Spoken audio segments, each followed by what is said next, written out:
aorta nace del ventrículo izquierdo. Tiene una parte que se dirige hacia arriba, ascendente, y tiene otra parte que hace una curva que se dirige hacia atrás y hacia la izquierda, que vendría a ser el arco o callado de la aorta. ¿Sí? Y luego tiene una parte descendente. Esa parte descendente es la más larga. Una porción de ella está dentro de nuestra cavidad torácica y la otra porción está en la cavidad abdominal. Entonces, a la que está en el tórax le llamamos aorta torácica y a la que está en el abdomen, aorta abdominal. ¿Bien? La aorta abdominal va a estar iniciándose a nivel de un espacio que se encuentra en el diafragma y que se conoce como el hiato aórtico. Ese hiato aórtico va a estar delimitado por dos pilares que están conformando una parte de origen del músculo diafragma. Se ubica más o menos a la altura de la vértebra 12, vértebra torácica número 12, T12. Entonces, ahí es su inicio. Y el final de la aorta va a estar aproximadamente a nivel de la cuarta vértebra lumbar, el 4, en el cual se va a bifurcar en sus dos ramas terminales. Bien. Entonces, vamos a ir recordando y destacando las ramas que se originan de la aorta.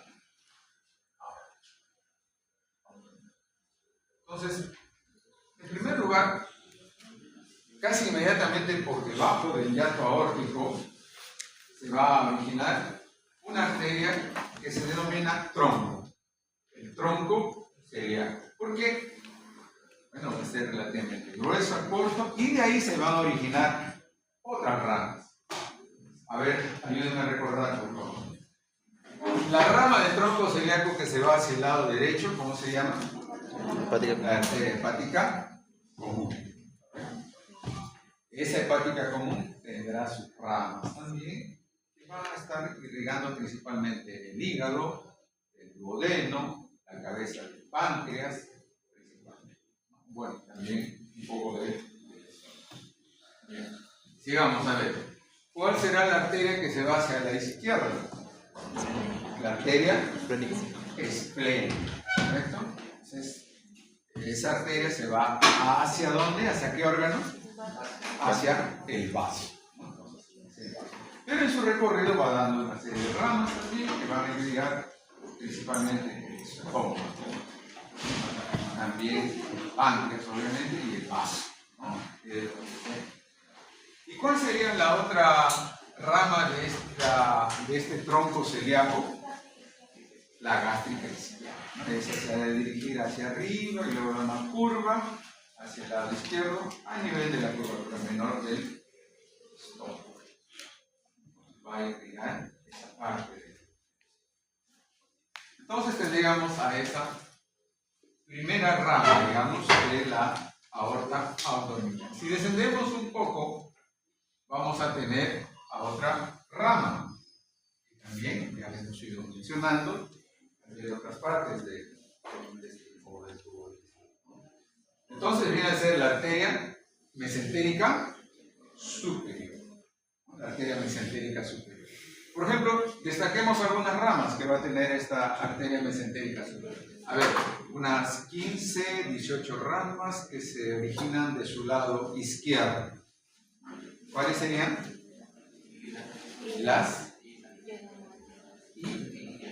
yeyuno iliadas, ¿no? Porque son ramas que van a irrigar la parte yeyunal e ilial del intestino delgado. ¿Sí? Muy bien. A ver. También de la arteria mesentérica superior va a haber alguna rama que se dirija hacia la derecha en relación con el colon ascendente. ¿Cómo se llamará esa rama? Va hacia el colon cólico, ¿no? Ese es el lado derecho. direccionar esas ramas justamente hacia el lado derecho de la mesentérica superior, entonces será la cólica. ¿Sí? Hay otra rama de la mesentérica superior que estamos sacando ahorita que se dirige hacia arriba, hacia el colon transverso. ¿Cuál será su nombre? Si es el colon, ¿cómo se llamará? Colon, ¿no?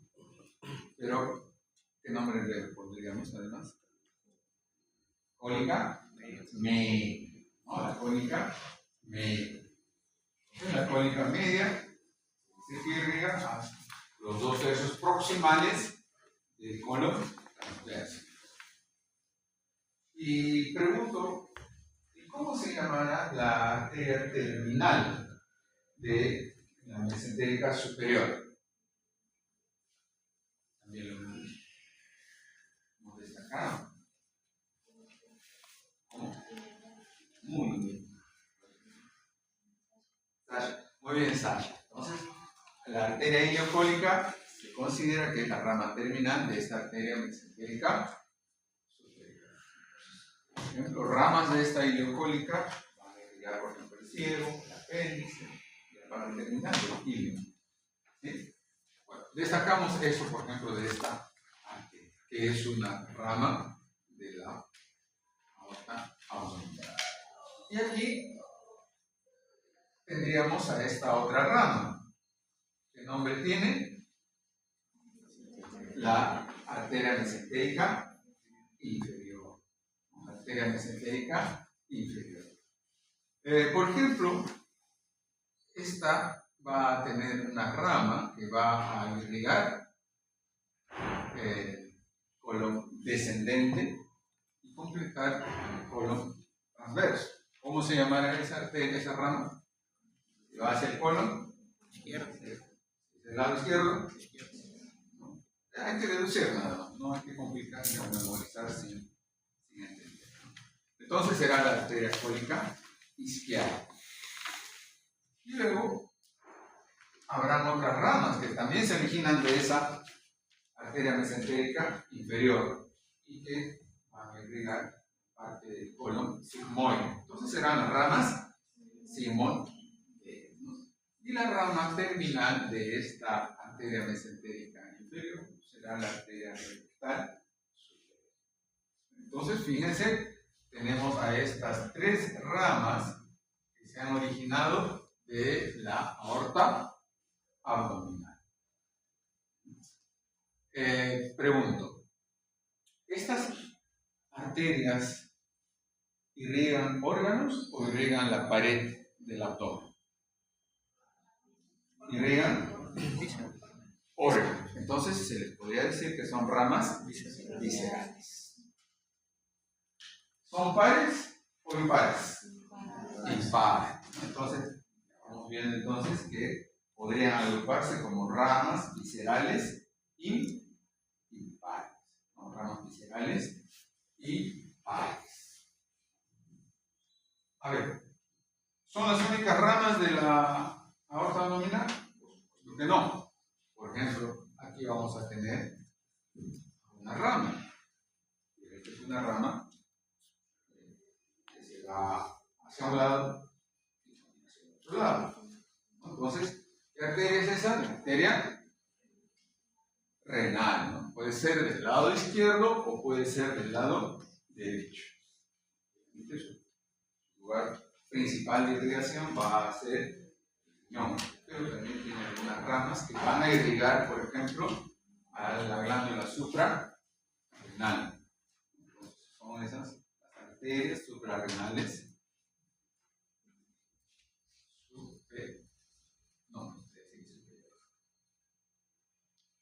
Inferior. ¿Sí? Bien. A ver, ¿qué otra rama podemos encontrar por acá? Esta, ¿qué dice que es?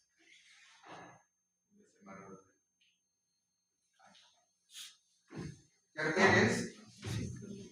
Dice que es una arteria testicular. ¿Por qué? Porque el modelo es varón. Si fuera mujer, el modelo sería entonces una pava esta. Eso Sé que sudo peor que cuando juego mi partido de fútbol. Entonces, es una arteria gonadal, ¿no? Las gónadas, recuerden, son los ovarios, en el caso de las mujeres, y los testículos, en el caso de los varones, ¿no? Son las arterias, entonces, gonadales. Puede ser testicular o puede ser oval. Igual vamos a tener una del lado derecho y otra del lado izquierdo.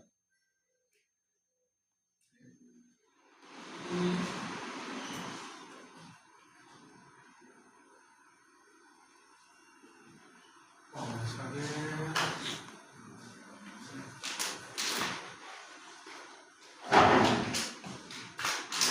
Bueno, hay otra herramienta más pequeña que vienen a ser las arterias suprarrenales medias. ¿A dónde va? Obviamente hacia la suprarrenal.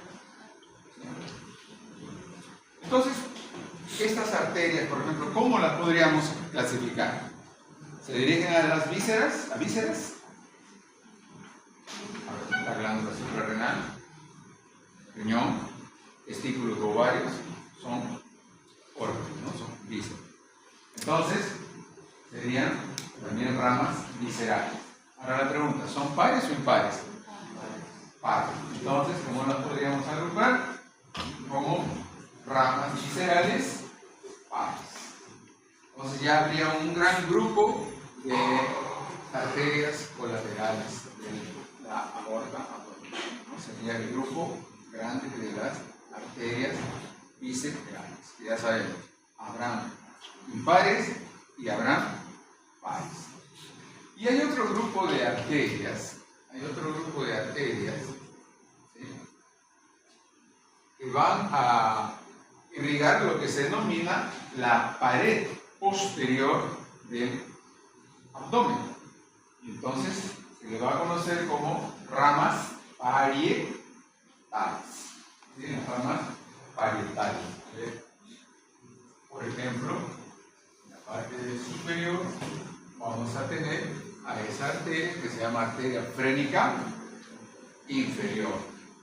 Obviamente, la estructura grande que va a participar irrigando viene a ser el diafragma, el músculo que separa tórax y abdomen. Pero también va a contribuir otras ramas a la parte posterior, de la pared posterior. De hecho, una parte del diafragma está formando parte de la pared posterior del abdomen.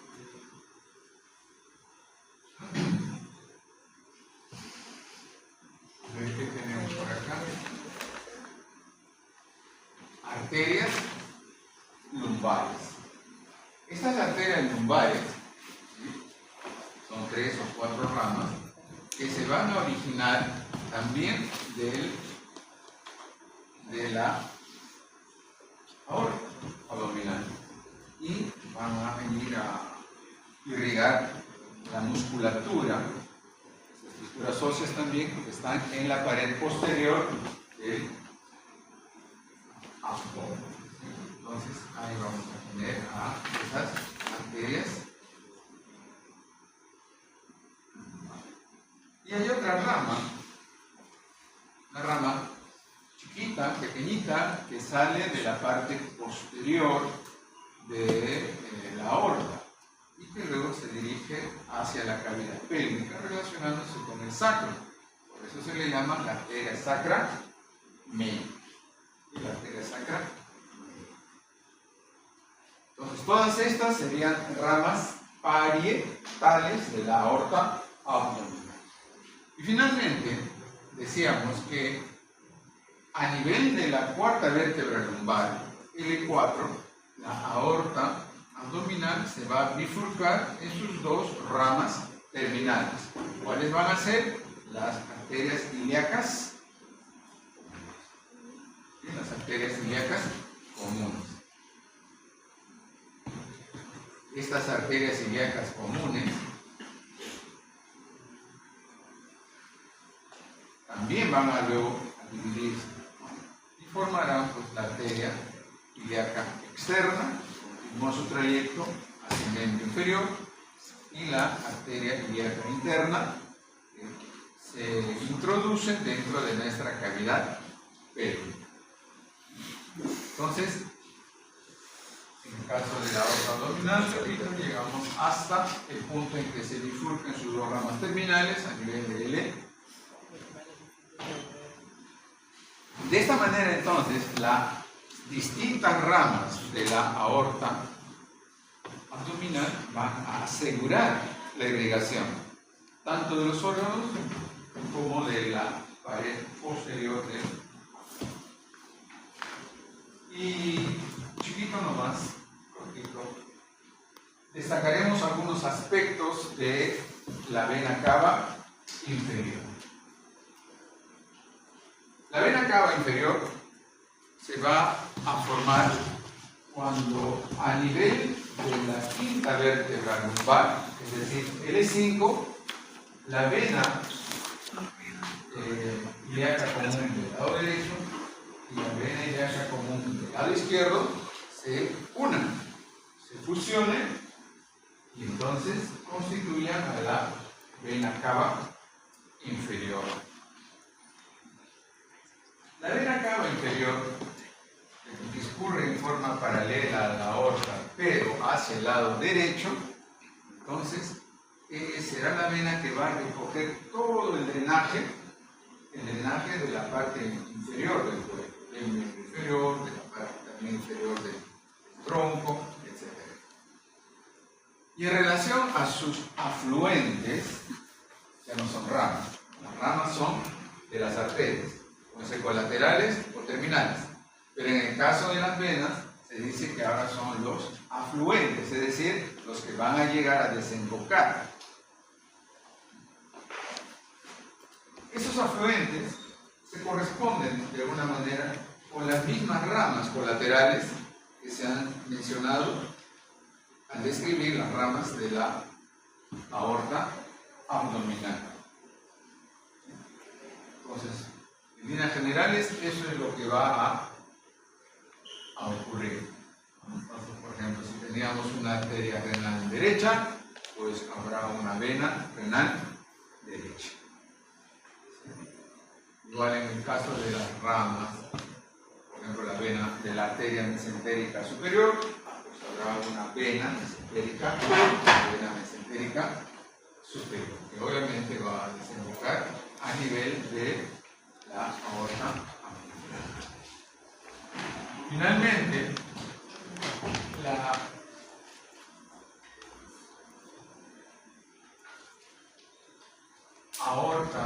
la vena cava inferior, en su trayecto hacia la aurícula derecha, que es donde va a desembocar, atraviesa también al diafragma. Entonces, ese será el orificio de la vena cava inferior, o hiato de la vena cava inferior. Y se dice de que este orificio está más o menos a la altura de la octava vértebra torácica, es decir, T8, a la altura del T8. Y lo hace, fíjense, atravesando el diafragma, no en la parte muscular, sino en la parte fibrosa, en el componente fibroso que tiene el músculo diafragma. Se dice que es en el foliolo del lado derecho, porque la parte tendinosa del diafragma tiene el foliolo derecho, medio e izquierdo. Entonces lo hace por el lado derecho. Y luego pues continúa su trayecto, pero ya a nivel de la cavidad. Por último, destacar que estas dos estructuras, la arteria y la vena cava inferior, la aorta abdominal y la cava inferior, son órganos retroperitoneales. Están detrás del peritoneo. Y solamente entonces la cara anterior de ellas estaría relacionándose con este tipo. Retroperitoneales. Bien. Entonces vamos a continuar con el próximo.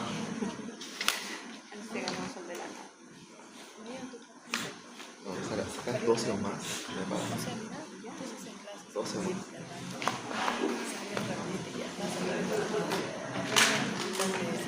Vamos a hablar ahora de la parte posterior de la cavidad abdominal, donde vamos a encontrar algunos músculos, que ya seguramente los han dicho en teoría.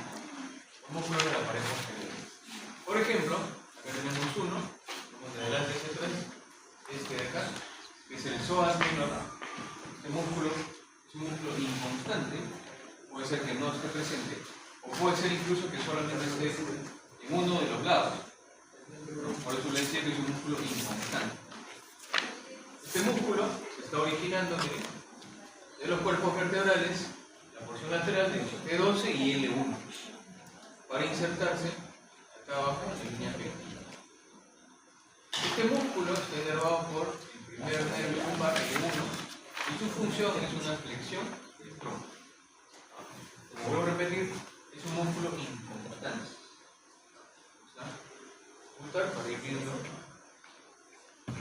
los que están después. Por ejemplo, tenemos otro músculo detrás, que vendría a ser esto de acá, llamado psoas mayor. Hay un psoas menor, porque hay un psoas mayor. El psoas mayor se está originando de los bordes laterales de los cuerpos de las vértebras, ¿no? Del T12 hasta el E5, y de los procesos transversos de las vértebras lumbares, además de los discos intervertebrales, la parte lateral. Este músculo psoas mayor se va a insertar en el trocánter menor junto con otro músculo, que es el músculo ilíaco. Como vemos acá también, está originando de la parte superior, los tres superiores de la fosa ilíaca, en su parte interna. Entonces, el músculo psoas mayor, recuerden que cuando cruzaba el ligamento inguinal se unía al ilíaco y se denominaba uno solo, psoas ilíaco o iliopsoas. En el músculo psoas mayor estará inervado por las ramas anteriores de L1, L2 y L3.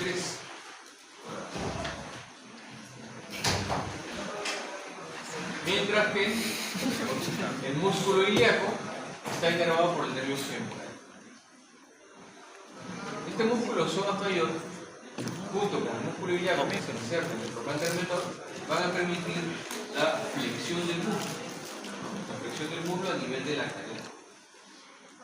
Ya que han estado viendo el tubo digestivo, ¿no? Hay una importancia clínica que, por ejemplo, acá en la fosa ilíaca derecha, vamos a encontrar el ciego con su apéndice secal. Normalmente el apéndice secal está por detrás. Bueno, a veces en menor proporción podría estar delante. Pero como generalmente está atrás, muchas veces ¿qué hacen? Cuando el paciente tiene apendicitis, una de las pruebas diagnósticas es la flexión del músculo, para ver si al momento de contraer el psoas mayor genera presión contra el apéndice y le genera mayor dolor. O sea, si el paciente flexiona el músculo y al momento de contraer el músculo psoas mayor presiona y genera mayor dolor sobre el apéndice, pues es un indicativo que va induciendo al médico de que estaría en una apendicitis.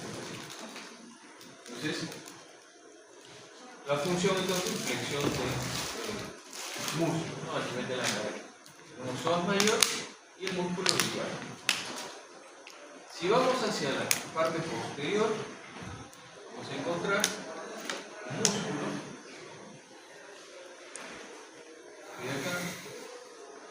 Tiene una forma rectangular, pero se le llama cuadrado lumbar, ¿no? Músculo cuadrado lumbar, conocido también como el cuadrado de los broncos. En este caso, el músculo, recuerden que el origen e inserción va de la zona inmovilidad hacia la zona con movilidad, en la parte anterior.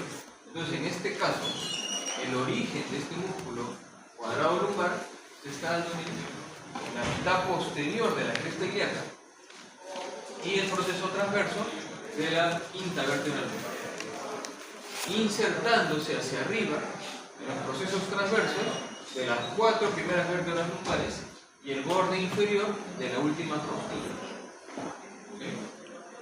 Va a ser inervado por las ramas anteriores de T12 hasta L4.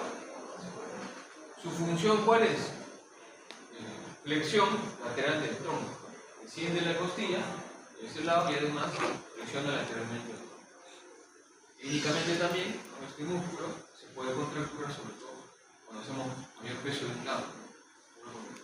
Cargando tu balde de agua, te va el agua, estás cargando tu balde de agua y ahí te duele. A veces la persona se agarra y dice, ¡ay, me duelen los riñones!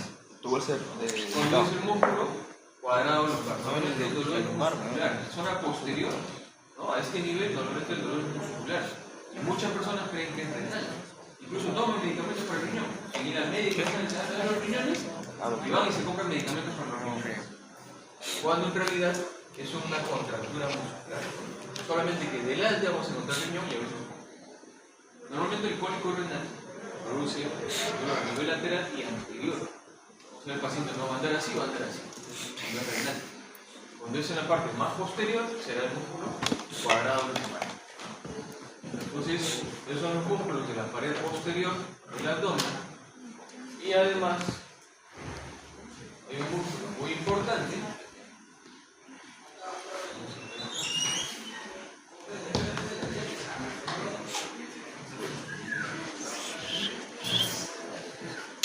¿Siguen llegando? Así, bueno.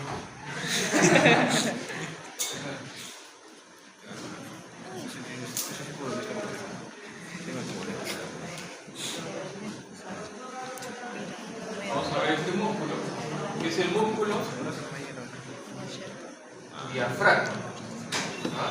Este es el músculo diafragma.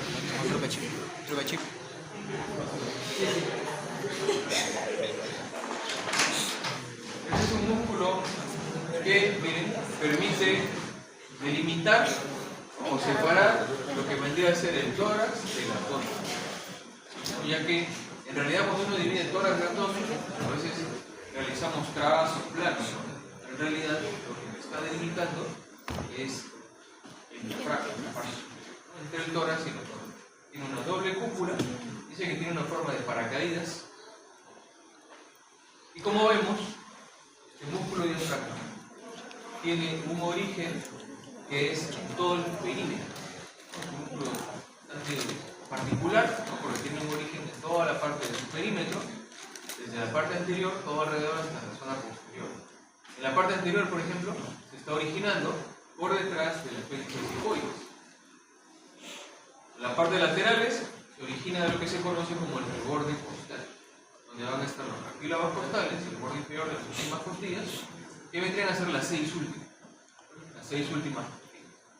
Vuelvo a repetir, los cartílagos se unen acá, más el borde inferior de la costilla. Esto en la parte lateral. Y en la parte más posterior, hacia la columna, tiene su origen a partir de dos pilares, ¿no? Los pilares posteriores. Hay un pilar derecho y un pilar izquierdo. El pilar derecho se está originando, miren, de la cara anterior de los cuerpos vertebrales de L1, L2 y L3. Mientras que el pilar izquierdo es un poquito más corto porque se origina de las caras anteriores de los cuerpos vertebrales de L1 y L2. ¿No? Entonces, todo el perímetro es su origen. ¿Dónde se inserta? En el centro tendinoso. Este centro tendinoso tiene la forma de un trébol. ¿No? Por eso se llama foliolo, ¿no? Esta forma de hojas, ¿no? Le dan la forma de un trébol que vendría a ser el centro tendinoso, ¿no? Donde se da la movilidad de este músculo diafragma. El músculo diafragma va a presentar 3 perforaciones bastante evidentes, como por ejemplo, tenemos acá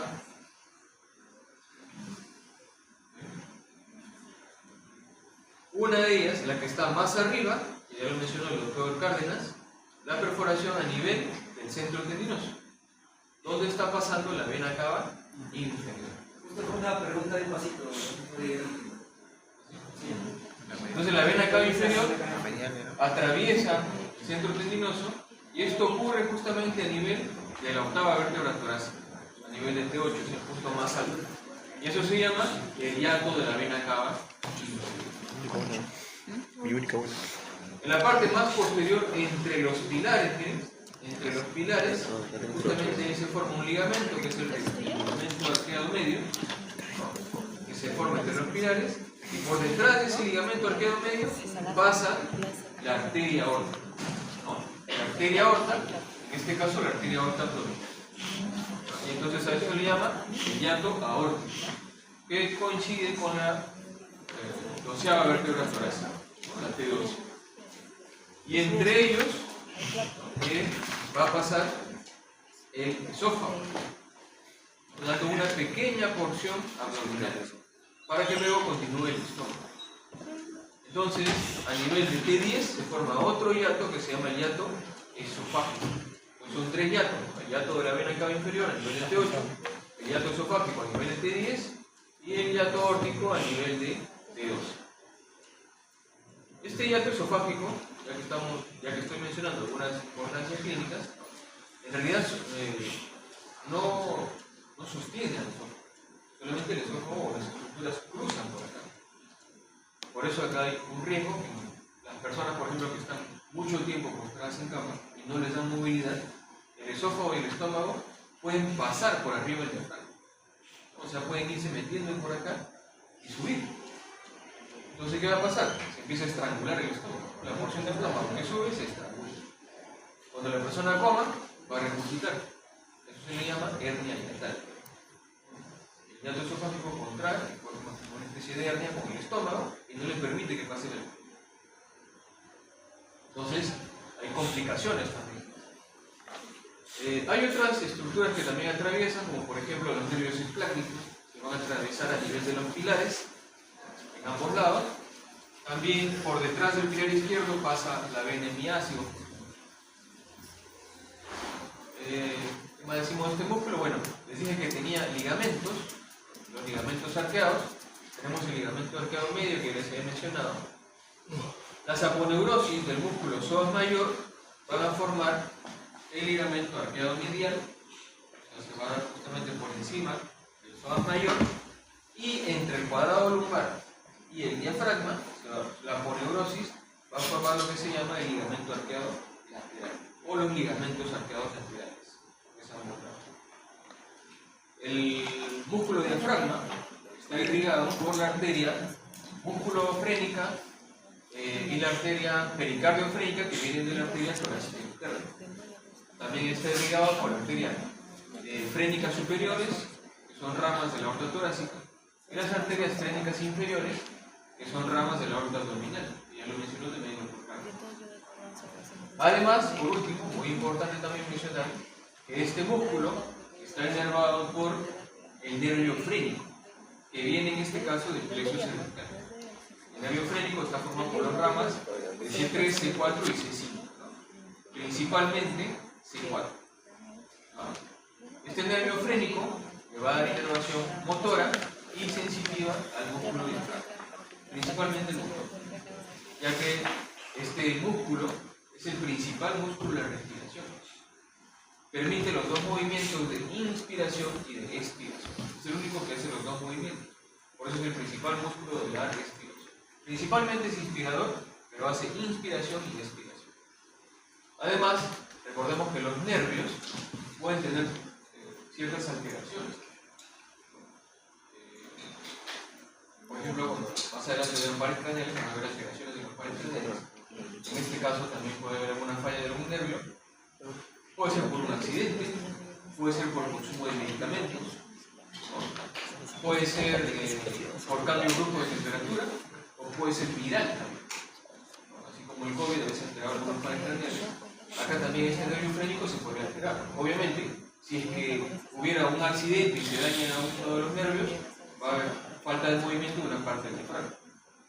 Pero también podrían los medicamentos, los virus, los cambios de temperatura producir una excitabilidad del nervio frénico. Cuando el nervio frénico se excita, ¿no? Se sobreestimula, va a generar contracciones violentas del diafragma. El diafragma va a empezar a contraerse, ¿no? Entonces ahí, ¿cómo se llama eso? Hipo, ¿no? Entonces el hipo ocurre porque hay una hiperexcitabilidad del nervio frénico. Por eso algunos dicen que si puedes calmar el nervio frénico, vas a dejar el estómago. Bueno, no se olviden que es inervado por el nervio frénico.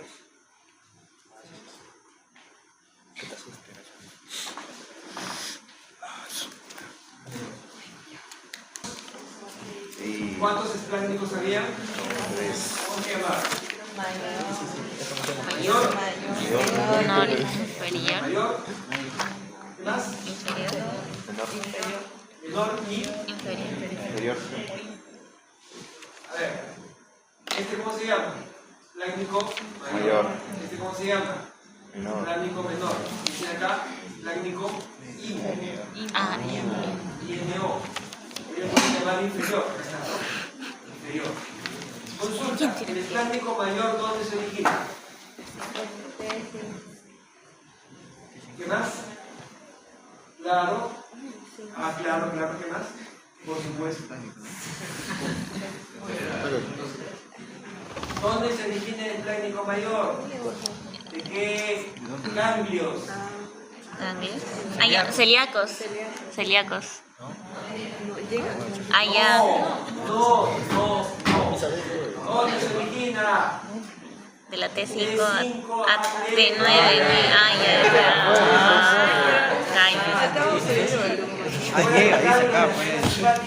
Aquí está todavía. Ganglios de 5 a T9.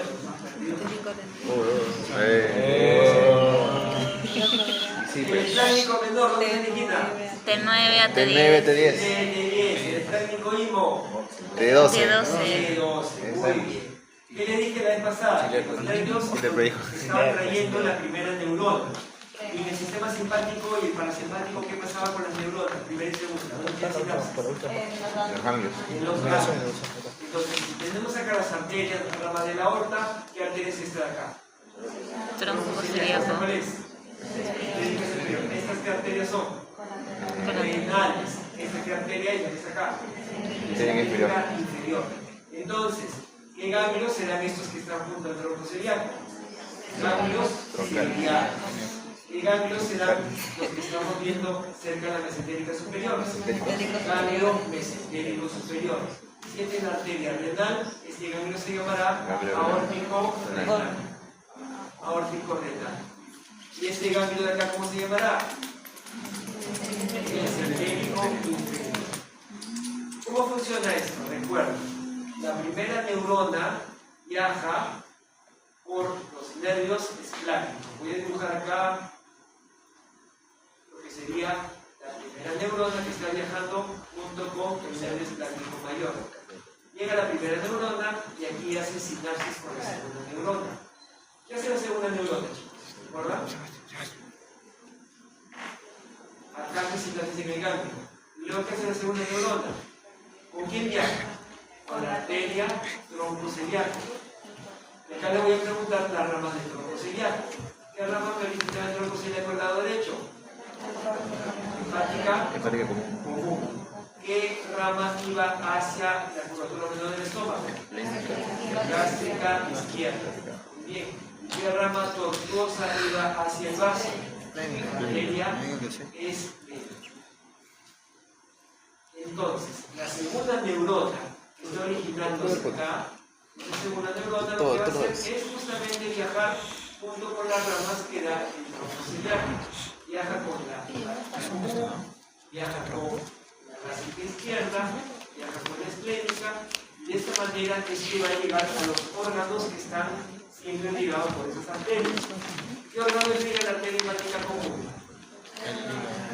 La hepática propia, ¿no? ¿Qué diga la hepática propia?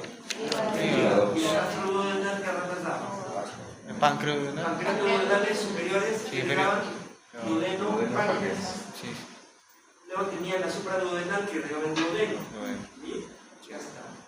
Y si yo te digo que viaja con la arteria gástrica izquierda, ¿a dónde va a llegar la segunda neurona? A la curvatura menor del estómago.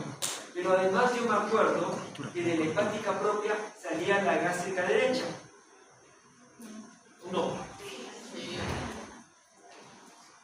¿Acuerdan o no se acuerdan? Ahí, cuidadito. Ahí un cuidadito, porque de Rivera. ¿Se acuerdan de eso o no? Ya no se acuerdan. ¿Cómo era? ¿Se acuerdan? Era así, ¿no? Acá está el estómago.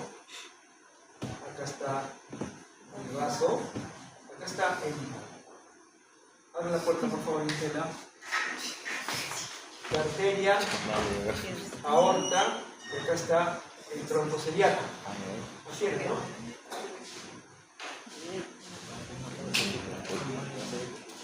¿Qué arteria salía del tronco celíaco hacia la derecha? Común. ¿Qué originaba la común? Hepática propia y la que baja, gastroduodenal. ¿Sí? ¿Estamos? ¿Qué arteria del tronco celíaco iba a la curvatura menor? Gástrica izquierda. ¿Cómo le llaman los libros antiguos? Coronaria estomática. Luego, hacia el lado izquierdo, una arteria que hace muchas curvas. ¿Qué arteria era esa? Arteria esplenoides. Así era, ¿no? Esplenoides. Ahora, yo tengo la gástrica izquierda que está yendo a la curvatura menor, pero me falta una parte de la curvatura menor. ¿Qué me faltaría? Si esta es la gástrica izquierda, ¿qué me faltaría acá? Gástrica derecha. ¿Dónde se origina? De acá. ¿De quién? Hepática propia. Viene por acá, la gástrica derecha, y irriga la curvatura menor. Menor, curvatura menor o mayor. Menor. ¿Quién irriga la curvatura menor entonces? Gástrica izquierda, rama de quién? El tronco celíaco. Y gástrica derecha, rama de quién? Hepática. Ahora, la curvatura mayor, ¿cómo está irrigada? Acá tengo, acá tengo la arteria gastroepiploica izquierda. ¿Se acuerdan del estómago? ¿Se acuerdan que el estómago era así? Y en la curvatura mayor aquí colgaba, ¿cómo se llama lo que colgaba? El piclo. ¿Cuál es el piclo? ¿Mayor o menor? Menor, que la curvatura mayor es menor. El piclo mayor. El menor estaba acá en la curvatura menor. Como esto se llama el epiplom también, ¿cómo se llama? Epiplom o también se llama aumento. Entonces, y acá está la curvatura mayor, acá está el epiplom mayor o aumento mayor, dentro está la arteria gastroepiploica o gastromental izquierda, rama del esplénico. Y luego, ¿qué me faltaría?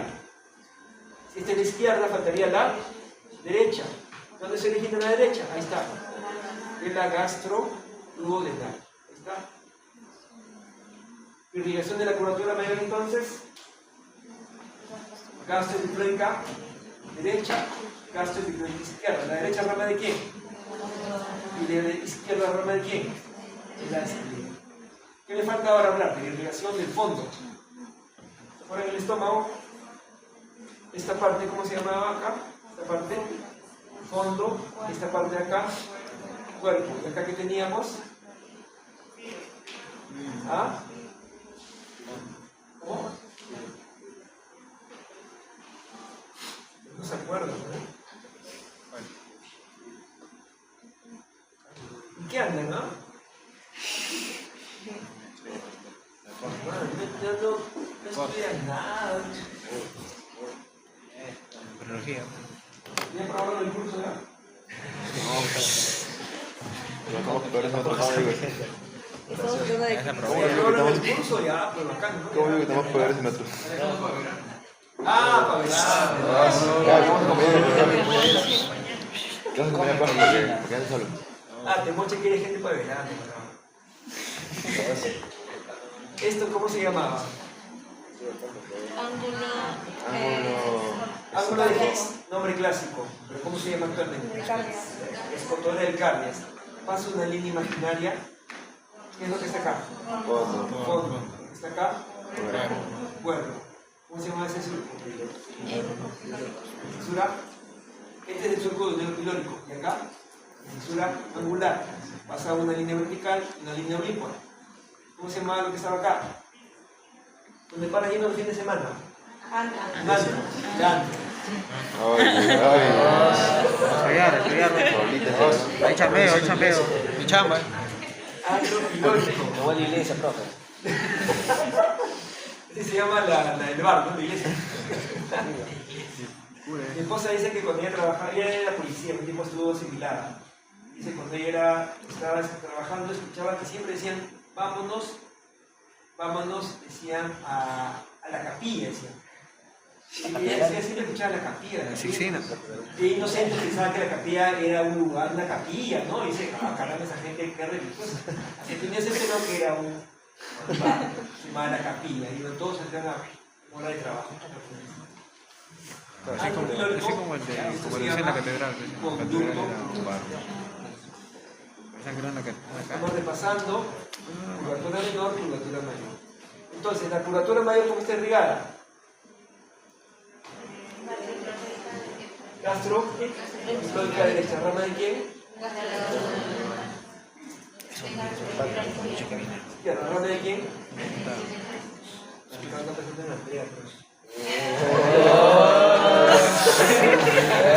No lo queme, profe. Profe, yo no dormí mucho. ¿Qué se duerme ahí? Sí, ¿sabes? Ponchalo. Está cantando hasta madrugada. Ponchalo. ¿Qué estarás soñando ya? Ahí sale, última vez conectado, 3 de la mañana. Madre, ¿cómo sabes? Ese es el más fondo. ¿Cómo sabes? ¿Cómo sabes? ¿Por qué todavía estoy despierto? Detrás pasa la arteria esplénica. La arteria esplénica que está detrás, la arteria esplénica que es tortuosa, ¿qué significa tortuoso? Tortuoso, que hace muchas curvas. Entonces me da, según el programa, acá hay una arteria llamada gástrica posterior. Y según los libros, hay unas arterias chiquitas que se llaman gástricas cortas. Esas que irrigan el fondo del estómago. ¿Ya? Entonces, esa es la irrigación.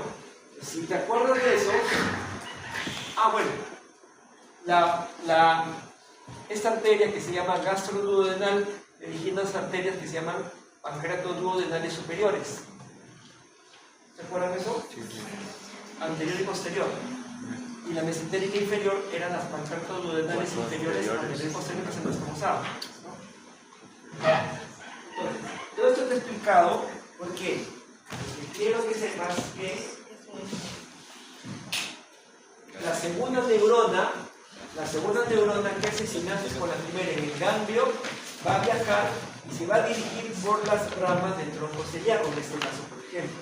Entonces, la segunda neurona, ¿qué cosa va a irrigar si se va por la arteria hepática común? ¿Qué va a irrigar? Al hígado. ¿A quién más? Al estómago, porque acá está originándose la gástrica derecha, ¿no? ¿A qué más? Al duodeno, al páncreas. ¿Qué más irriga? La curvatura menor.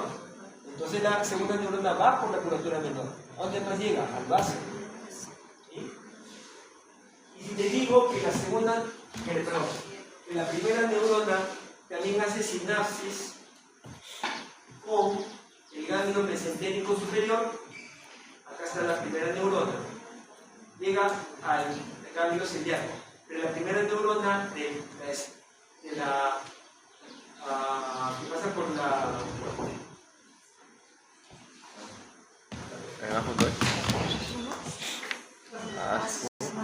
primera neurona hace sinapsis en el ganglio celíaco, pero también hace sinapsis en el ganglio mesentérico superior. Si hace sinapsis en el ganglio mesentérico superior, la segunda neurona, ¿por dónde viajará? Por las ramas de la arteria mesentérica superior. ¿Quién me dice qué ramas de la arteria mesentérica superior? Al lado izquierdo, yeyunales y iliares. ¿Qué arterias son yeyunales y iliares? Signo delgado. ¿Y al lado derecho qué arteria estaba? Había una que tenía un nombre cortito, pero su nombre viejo era la arteria. ¿Arteria? Ilio, cólica. ¿Cuál es su nombre antiguo? Ilio, seco, pético, cólica. ¿Qué hay que decir que se cólica? Parte del... Ilio, seco, apéndico, apéndice, cólica, cólica. ¿Qué venía la cólica derecha? ¿Qué venía la cólica derecha? La cólica media. Traverso. ¿Qué parte del transverso? El derecho. Entonces, la segunda neurona que viaja por la arteria mesentérica superior, ¿qué cosa va a inervar? Intestino delgado, colon ciego, apéndice, colon ascendente, colon transverso. ¿Entienden? Entonces, esa es la existencia de estos nervios espláncnicos. El espláncnico mayor, y eso lo pueden ver ustedes en su programa 3D, lo pueden ver acá. Ponen acá, espláncnico mayor, espláncnico mayor, y aquí se ve la descripción. Acá está todo, porque se dice acá. Entonces, el espláncnico mayor va a hacer sinapsis con el ganglio mesentérico, ganglio celíaco o ganglios celíacos, y también con el ganglio mesentérico superior. La segunda neurona, por lo tanto, va a seguir la huella, las ramas del tronco celíaco y de la mesentérico superior. El nervio espláncnico menor va a hacer sinapsis en el ganglio mesentérico superior y en el ganglio aórtico renal. Por lo tanto, va a inervar de forma parasimpática todas las arterias que se originan de la mesentérica superior y también la arteria renal. La arteria renal, ¿qué cosa irriga? El riñón, pero hay una rama que se llama suprarrenal media, inferior. Irriga la suprarrenal inferior, la glándula suprarrenal. En el pasito había una pregunta, decía, rama visceral par de la aorta. ¿Cuál era? La suprarrenal media. Entonces, chicos, esto correspondería a la explicación de los nervios llamados espláncnico mayor, medio y el menor hace sinapsis en el plexo renal. Estamos observando. Luego, esta es inervación simpática. ¿Qué es simpática? ¿Qué tipo de función fisiológica le hará al aparato digestivo, por ejemplo? ¿Aumento o disminuir? Aumento. Aumento. Aumento. No, simpático, aumento. Disminuir. Aumento. Aumento. ¿Qué hace? Disminuye esto. El simpático, ¿qué hace con el digestivo? Aumento. El parasimpático. Aumento. Si estos son ganglios simpáticos, los nervios espláncnicos se originan en la cadena simpática, todo esto es sistema simpático, lo que va a hacer con las vísceras es que disminuye el peristaltismo, se hace más lento. Y las secreciones de sustancias también las disminuyen. En cambio, ¿quién aumenta la secreción de sustancias? ¿Qué nervio? Los nervios que te gustan mucho. ¿Qué nervios? Vamos. Vamos.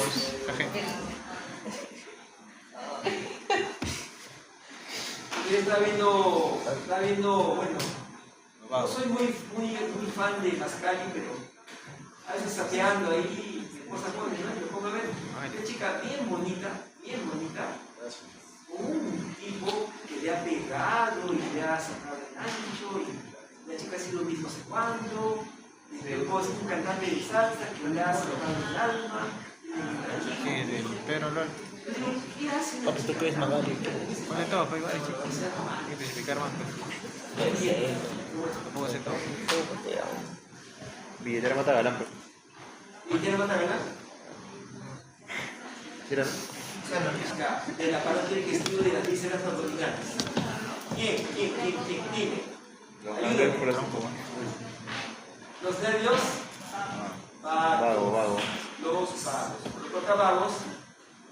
Voy a quitar todo esto. Tengo acá los nervios vagos, ¿no? Acá tengo el vago del lado derecho, acá tengo el vago izquierdo. Pero ¿qué pasa cuando estás descendiendo? ¿El vago izquierdo qué está haciendo? ¿A dónde se va? Hacia adelante. ¿Y qué se va a convertir cuando ya atraviesa el diafragma? En troncos vagales. ¿Cómo se llama el tronco vagal anterior? ¿De quién viene? El vago. Acá está, mira. Acá tengo el nervio vago izquierdo, delante del esófago, el vago derecho, detrás del esófago. Ellos descienden y cuando atraviesan el hiato esofágico, acá está, se ubican delante y detrás del esófago. ¿Y cómo se llama ahora? ¿Cómo se llama? Tronco vagal anterior y detrás tronco vagal posterior. Yo les dije, para no hacernos problemas, les dije, ustedes aprendan así, que los troncos vagales van a inervar todas las vísceras abdominales hasta el ángulo cólico izquierdo. A ver, ¿quién me dice cuál es el ángulo cólico izquierdo? ¿Qué más? Claro. No, eso no es. Tampoco no es. Eso es. Ahí está. Gracias, profe. Por Está esto. ahí, arribita, arribita. Ahí está, ahí está. A la derecha. Ahí. Más arriba, más arriba. Ah, Ahí, el profe 4. ahí arriba. En panorámica. Así es. Color ascendente. Transverso. Ángulo cólico. Ah, ese. De verdad me preguntaste. Izquierdo y derecho. Oye, creo que Hepático. Contracta con medida. ¿Y de acá cómo se llama? Ángulo cólico. Izquierdo. O ángulo esplénico. ¿Por qué? Pues bajo el vaso. Contracta con el vaso. Flexura también. Flexura o ángulo es lo mismo. Entonces, los vagos van a inervar todo el digestivo hasta acá. Hasta acá. Hasta el ángulo cólico izquierdo. O sea, van a inervar esófago, estómago, intestino delgado, ciego, apéndice, ascendente, transverso, hasta el ángulo cólico izquierdo. La pregunta que te das, ¿quién inerva el resto?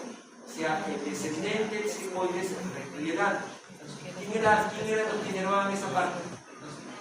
¿Quién? ¿Recuerdas que había unos nervios que salían por acá? ¿Cómo se llaman esos nervios?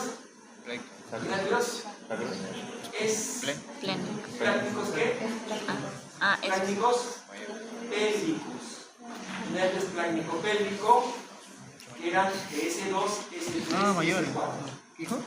Esos plácnicos pélvicos se encargan de inervación parasimpática del intestino grueso desde el ángulo cólico izquierdo hacia la parte externa. Bien, entonces esta es la inervación de nuestro aparato digestivo, las amígdalas abdominales. ¿Preguntas? ¿Se comprendió, chicos? ¿Sí? ¿Seguros? ¿Por qué cuando les explico lo mismo la vez pasada y ahora les explico no me contestan? la memoria frágil. Lo mismo les expliqué. La memoria frágil. La verbena, profe. La verbena. Me pone nervioso. Ya. Muchos quintanos.